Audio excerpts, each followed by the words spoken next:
ناظرین گرامی، کیا آپ جانتے ہیں کہ قیامت کا منظر کیسا ہوگا؟ قیامت کا آغاز کیسے ہوگا اور سور کب، کیسے اور کتنی بار پھونکا جائے گا؟ ناظرین گرامی، سور پھونکے جانے کے بعد دنیا کی حالت کیسی ہوگی؟ کیسے دنیا تباہ ہوگی؟ چاند، سورج اور پہاڑ کیسے تباہ ہو کر ہواؤں میں اڑنے لگیں گے؟ اور کیا واقعی ماں اپنے بچوں تک کو بھلا دے گی؟ یہ سب کچھ ہم آپ کو بتائیں گے صحیح قرآن و حدیث کی روشنی میں۔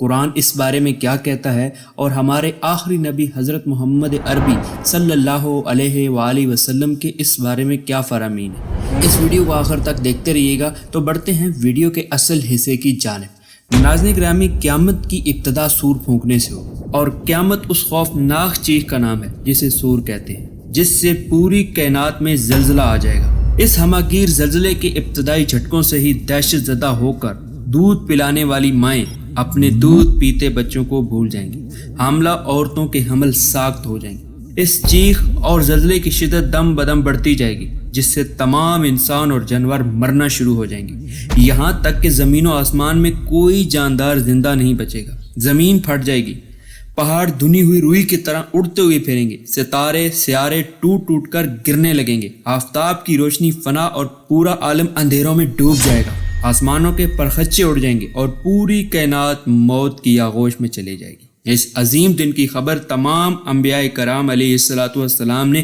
اپنی اپنی امتوں کو دی ہے، مگر رسول خدا محمد عربی صلی اللہ علیہ وآلہ وسلم نے آ کر یہ بتلایا کہ قیامت قریب آن پہنچی ہے اور میں اس دنیا میں اللہ کا آخری رسول ہوں۔ رسول کریم صلی اللہ علیہ وآلہ وسلم نے ارشاد فرمایا کہ سور ایک سینگ ہے جس میں پھونکا جائے گا، اور یہ بھی ارشاد فرمایا کہ مزے کی زندگی کیوں کر گزاروں جبکہ سور پھونکنے والے فرشتے نے منہ میں سور لے رکھا ہے اور اپنا کان لگا رکھا ہے اور اپنا ماتھا جھکا رکھا ہے، اور اس انتظار میں کہ کب سور پھونکنے کا حکم ہو۔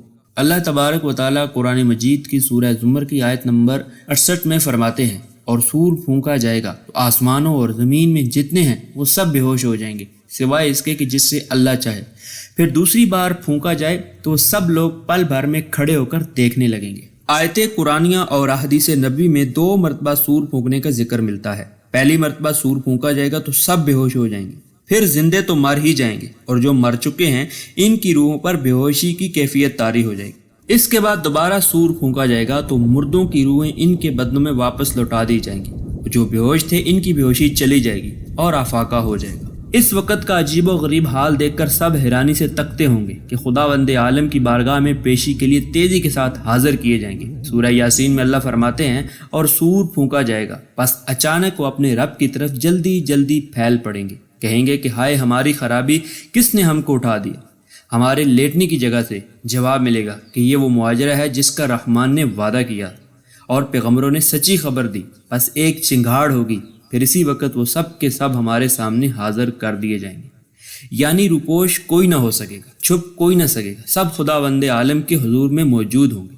حضرت ابو ہریرہ رضی اللہ تعالیٰ عنہ فرماتے ہیں کہ نبی اکرم صلی اللہ علیہ وآلہ وسلم نے پہلی بار اور دوسری بار سور پھونکنے کا درمیانی فاصلہ بتاتے ہوئے 40 کا عدد فرمایا۔ حاضرین مجلس نے حضرت ابو ہریرہ رضی اللہ تعالیٰ عنہ سے پوچھا کہ 40 کیا؟ 40 دن، 40 ماہ یا 40 سال؟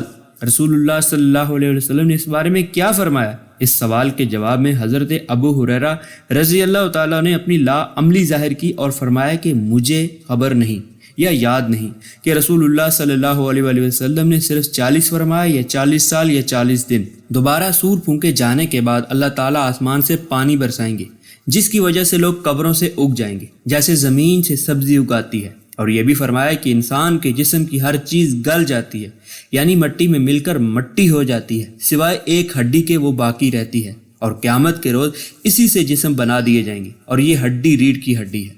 ایک حدیث شریف میں آتا ہے کہ رائی کے دانے کے برابر ریڑھ کی ہڈی باقی رہ جاتی ہے، اسی سے دوبارہ جسم بنیں گے۔ سورہ زمر کی آیت میں جو فرمایا کہ سور پھونکے جانے سے سب بے ہوش ہو جائیں گے سوائے کہ جن کو اللہ چاہے، اس کے متعلق مفسرین کے چند اقوال ہیں۔ کسی نے فرمایا کہ یہ شہداء مراد ہیں، کسی نے فرشتے جبرائیل، اسرافیل، عزرائیل، میکائیل مراد لیے، کسی نے حاملین عرش کو بھی اس سے استثناء میں شامل کیا ہے۔ ان کے علاوہ اور بھی کئی اقوال ہیں۔ سور پھونکے جانے سے نہ صرف یہ کہ زندے مردہ ہو جائیں گے بلکہ کائنات کا نظام ہی درم برم ہو جائے گا، آسمان پھٹ جائے گا، ستارے جھڑ جائیں گے اور بے نور ہو جائیں گے، چاند و سورج کی روشنی ختم ہو جائے گی، زمین ہموار میدان بن جائے گی، پہاڑ اڑتے پھریں گے۔ ہم قرآن و حدیث کی روشنی میں اس بات کو واضح کرتے چلیں۔ ارشاد باری تعالیٰ ہے کہ وہ کھڑکھڑانے والی کیا ہے، وہ کھڑکھڑانے والی کیا ہے، اور تو کیا سمجھا کیا ہے وہ کھڑکھڑانے والی، جس روز لوگ پروانوں کی طرح اور پہاڑ دھنی ہوئی رنگین اون کی طرح ہوں گے۔ القاریہ، کھڑکھڑانے والی قیامت کو فرمایا۔ یہ نام اس کا اس لیے رکھا گیا کہ وہ دلوں کو گھبراہٹ اور کانوں کو سخت آواز سے کھڑکھڑا دے گی۔ اس روز انسان پروانوں کی طرح بدحواس ہو کر محشر کی طرف چل دیں گے، ایسے غیر منظم طریقے پر چلیں گے کہ جیسے پروانے اوندھا دھند چراغ پر گرتے ہیں، اور پہاڑوں کا یہ حال ہوگا کہ یہ روئی کی طرح اڑنا شروع ہو جائیں گے۔ اللہ تعالیٰ قرآن میں ایک جگہ فرماتے ہیں اور جب پہاڑ اڑا دیے جائیں گے۔ اللہ تعالیٰ سورۃ نمل میں فرماتے ہیں اور تو پہاڑوں کو ایسی حالت میں دیکھ رہا ہے کہ جس میں تجھ کو خیال ہوتا ہے کہ یہ جنبش نہ کریں گے، حالانکہ وہ بادلوں کی طرح اڑے پھریں گے۔ یہ خدا کا کام ہوگا جس نے ہر چیز کو مضبوط بنا رکھا ہے۔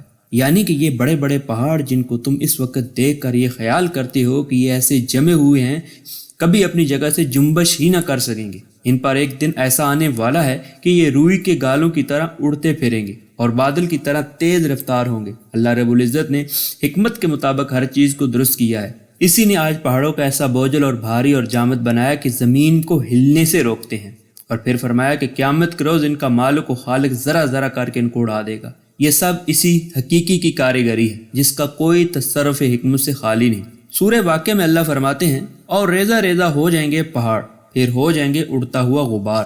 اور سورہ طٰہٰ میں اللہ فرماتے ہیں اور وہ آپ سے پہاڑوں کے متعلق دریافت کرتے ہیں، آپ صلی اللہ علیہ وآلہ وسلم فرما دیجئے کہ میرا رب ان کو اچھی طرح اڑا دے اور پھر زمین کو چھوڑ دے گا، چٹیل میدان نہ دیکھے گا تو اس میں موڑ اور نہ ٹھیلا۔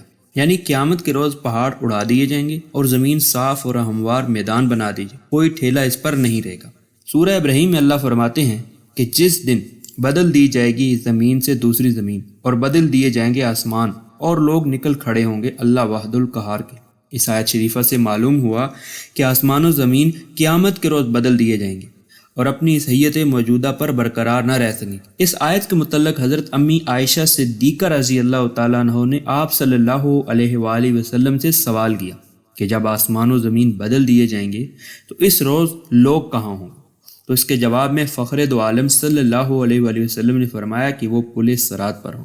اس روایت سے یہ بھی معلوم ہوتا ہے کہ اس آیت شریفہ میں جو آسمان و زمین کے بدلے جانے کا ذکر ہے وہ حساب و کتاب ہونے کے بعد اس وقت ہوگا کہ جب لوگ جنت یا دوزخ میں بھیجے جانے کے لیے پل صراط پر پہنچ جائیں گے۔ اس روایت سے یہ بھی معلوم ہوتا ہے کہ اس آیت شریفہ میں جو آسمان و زمین کے بدلے جانے کا ذکر ہے وہ حساب و کتاب ہونے کے بعد اس وقت ہوگا کہ جب لوگ جنت یا دوزخ میں بھیجے جانے کے لیے پل صراط پر پہنچ جائیں گے۔ پہلی آیت میں جو ذکر ہوا کہ زمین ہموار اور صاف میدان کر دی جائے گی، یہ حساب و کتاب شروع ہونے سے پہلے کا ذکر ہے۔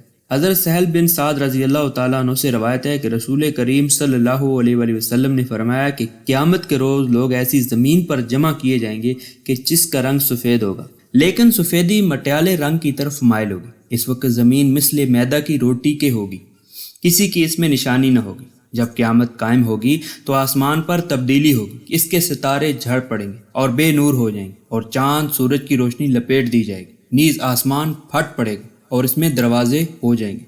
قرآن مجید میں ایک دوسرے مقام پر اللہ فرماتے ہیں کہ جس دن پھونکا جائے گا سور تو تم چلے آؤ گے غول کے غول، اور کھول دیا جائے گا آسمان تو ہو جائیں گے اس میں دروازے۔ یعنی آسمان پھٹ کر ایسا ہو جائے گا کہ گویا دروازے ہی دروازے ہیں۔ اور اللہ سورہ فرقان میں فرماتے ہیں جس روز پھٹ جائے گا آسمان بادل سے اور اتار دیے جائیں گے فرشتے لگاتار، یعنی آسمان پھٹ کر ایسا ہو جائے گا کہ گویا دروازے ہی دروازے ہیں۔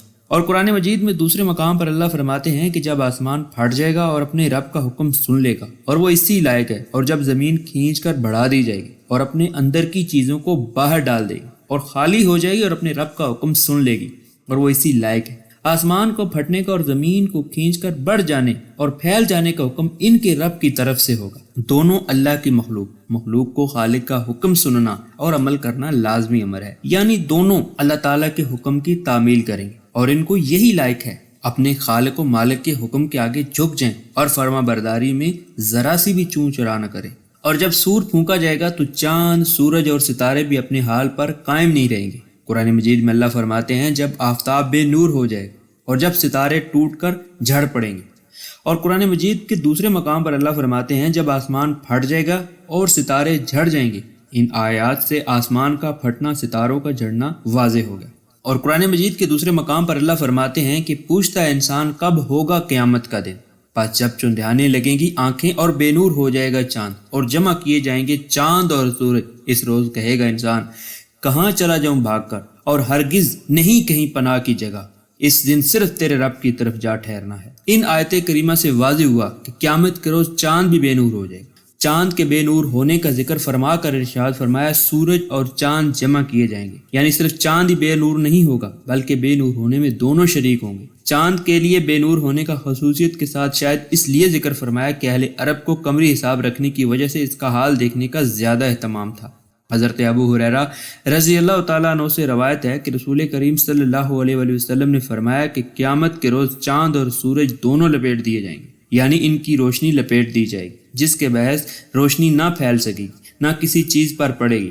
بہقی نے اپنی کتاب میں حضرت حسن بصری رحمۃ اللہ سے روایت کی ہے کہ حضرت ابو ہریرہ رضی اللہ تعالیٰ عنہ نے رسول کریم صلی اللہ علیہ وسلم کا ارشاد گرامی نقل کیا، فرمایا کہ سورج اور چاند بے نور کر کے دو ٹکڑے بنا کر قیامت کے روز دوزخ میں ڈال دیے جائیں۔ یہ سن کر حضرت حسن رحمۃ اللہ علیہ نے سوال کیا کہ ان کا کیا گناہ ہے؟ حضرت ابو ہریرہ رضی اللہ تعالیٰ عنہ نے فرمایا کہ سید دو عالم صلی اللہ علیہ وسلم کا فرمان نقل کر رہا ہوں، اس سے زیادہ مجھے بھی علم نہیں۔ یہ سن کر حضرت حسن خاموش ہو گئے۔ ناظرین گرامی، جیسے کہ ہم نے آپ کو بتایا کہ قیامت کی ابتدا سور پھونکنے سے ہوگی۔ جب اللہ تعالیٰ اس دنیا کو ختم کرنے کی ابتدا کرے گا تو سور پھونک دیا جائے گا، ایک اللہ کے حکم سے فرشتہ پھونک لگائے گا جس سے ایک آواز پیدا ہوگی جو آہستہ آہستہ بلند ہوتی جائے گی، اور جب وہ آواز لوگوں کے کانوں میں پڑے گی تو لوگ بے ہوش ہو کر گر جائیں گے اور لوگ مرنا شروع ہو جائیں گے۔ اللہ تعالیٰ قرآن مجید میں ایک جگہ فرماتے ہیں کہ جب سور پھونکا جائے گا تو اس وقت ان کے درمیان کوئی رشتہ داری نہ رہے گی اور نہ ہی کوئی ان کا پرسان حال ہو۔ معلوم ہوا کہ اس وقت کوئی رشتہ داری کام نہیں دے گی، بیٹا ماں کو، ماں بیٹے کو کام نہیں آئے گی، کوئی رشتہ دار کسی کے کام نہ آ سکے۔ آج جن رشتہ داریوں کی وجہ سے ہم پھولے نہیں سماتے، ہمارے اندر کا غرور کم نہیں ہوتا، ہم فخر سے بتاتے ہیں ہم فلاں ابن فلاں ہیں یا فلاں فلاں ہمارا رشتہ دار ہے۔ قرآن کہتا ہے کہ جب سور پھونکا جائے گا یہ رشتہ داری بھی تمہارے کام نہیں آئے گی۔ اس سے بڑی اور بات کیا ہوگی کہ ماں اپنی اولاد کے کام نہیں آئے گی، اولاد اپنے ماں باپ کے کام نہیں آئے گی۔ مرنے سے پہلے ہمیں اس قبر کی تیاری کرنی چاہیے جس میں ہم سب نے جانا ہے۔ تو یہ تھی ہماری آج کی ویڈیو آپ کو کیسی لگی کمنٹ کر کے ضرور بتائیے گا، اور اپنے دیگر دوستوں کے ساتھ اس ویڈیو کو ضرور شیئر کیجیے گا۔ ملتے ہیں پھر کسی نئی ویڈیو میں، تب تک اپنا اور اپنے پیاروں کا ڈھیر سارا خیال رکھیے گا۔ اللہ نے